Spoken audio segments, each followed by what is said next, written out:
Hello everyone. One of the biggest stories covered today is that Trump says that he will meet with Putin in Hungary to discuss the war in Ukraine.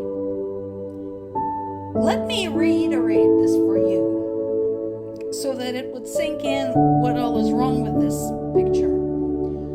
Trump, who had routinely oscillated between whom he's supporting in this conflict, is gonna meet with the person who initiated this conflict in a country that is supporting the person who initiated this conflict, so that the person in question, who happens to be a war criminal, could not be arrested and hauled off to Hague for a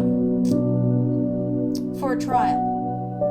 Does anyone else see something wrong with this picture? Because I do. There's no doubt in my mind that Putin initiated his latest phone call with Trump, which Trump described as extremely productive, because Trump started talking about giving Ukraine the Tomahawk missiles. There's no doubt in my mind that this is why it happened. So the master had to show up and yank the leash again. Now, there are a couple of things that are supposed to take place before Trump's meeting with Putin in Hungary. First of all, the meeting between Ukrainian officials and U.S. weapons manufacturers that has already taken place. Now, that is not a bad thing, because it's not just about what the U.S. can offer Ukraine, but it's also vice versa. What Ukraine can offer to the U.S. Because, as I mentioned in the past, over the last 3.5 years, Ukraine had perfected the art of doing more with less and of expanding its military-industrial complex on a shoestring budget with the war going on. And that is something worth learning from them. One of the biggest complaints among the U.S. citizens is that our military-industrial complex has the biggest budget in the world. At the same time, we are seeing the cancellation of programs that are directed at climate change, education, medical development, and lots of other things. I don't know whether Pentagon and U.S. military contractors will get the message, but maybe they will. Maybe somebody will. It would be nice if they did. And then another thing that's happening is that Zelensky is coming back to D.C. to meet with Trump. Again, not sure what's going to come out of that. There is an article to this very effect in Kyiv Independent, and that's a good question. Personally, I don't expect much.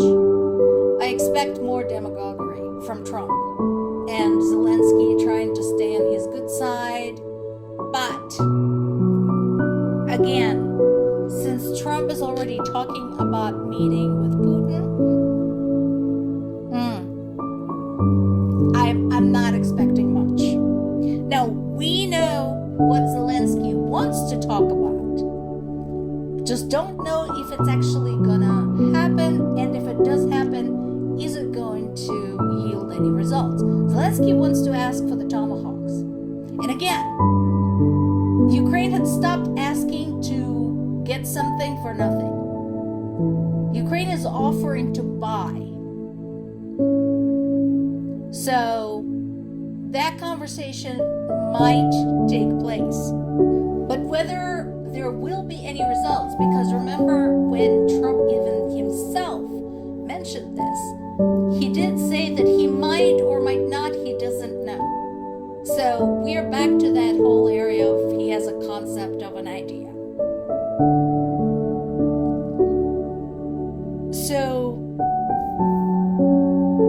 much as people of Ukraine and Ukrainian government are hoping for having a continued steady alliance with the United States,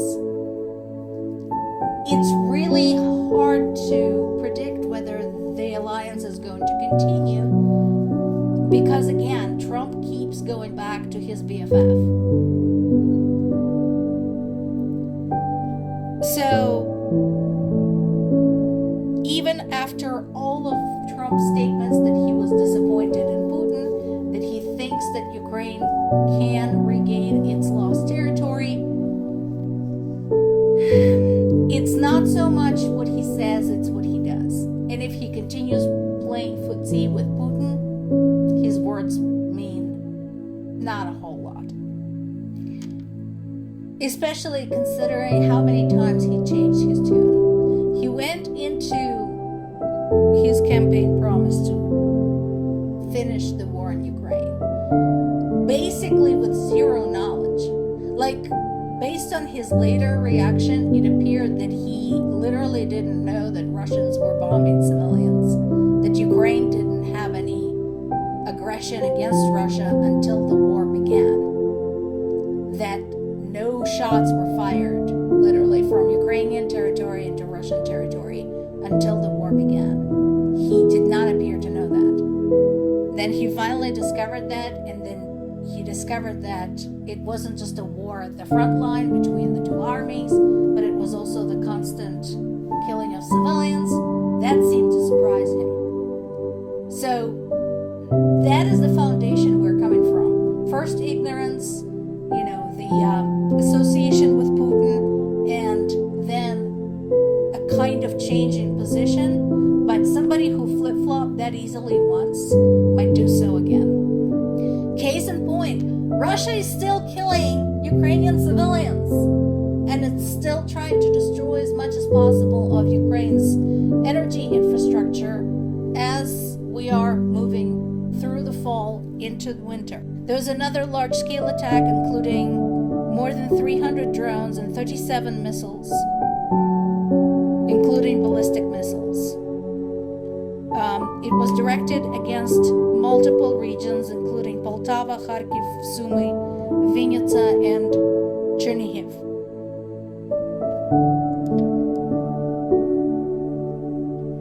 There were explosions in Kharkiv and Izum, in the Kirovohrad region. So we're still looking at what the damage is. We know that 4 people were wounded in the Kharkiv region during the morning raids. But here's the thing. Considering that this is happening, I once again have to ask the question, why would Trump even want to meet with Putin? If it's upsetting him so that Putin is routinely targeting Ukrainian civilians, if he has a problem with that, why would he want to meet with him? It's not like they discussed this. He didn't tell Putin, you need to stop, killing civilians. We can talk about the actions in the front, but why are you doing this? But he never challenged Putin about this. And this is going on, and it's going to continue going on because Putin does not understand anything but brute force. More to come.